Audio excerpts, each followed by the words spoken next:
আসসালামু আলাইকুম। Lifestyle with বউ শাশুড়ি পেজের পক্ষ থেকে আপনাদেরকে স্বাগতম জানাচ্ছি। আশা করি আপনারা সবাই ভালো আছেন। আলহামদুলিল্লাহ, আল্লাহর রহমতেও আপনাদের দোয়ায় আমরাও ভালো আছি।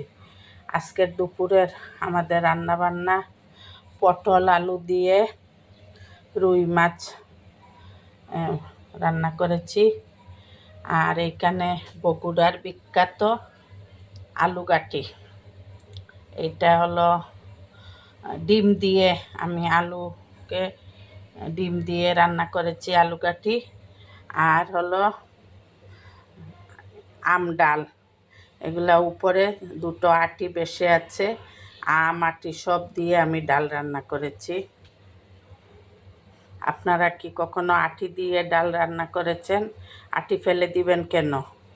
আটি তো আমরা এমনিতেই খেয়ে থাকি। পাকা আমের, কাঁচা আমেরও রান্নার সময় ডালের মধ্যে দিয়ে দিলে হয়ে যায়।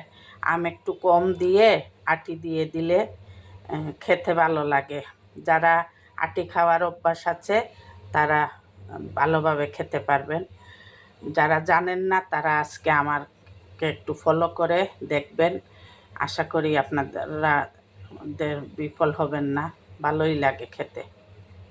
আবার দেখিয়ে দিচ্ছি, এই হলো পটল আলুকে আগে লাল লাল করে ভেজে নিয়েছি, মাছ ভেজে তরকারি রান্না করেছি।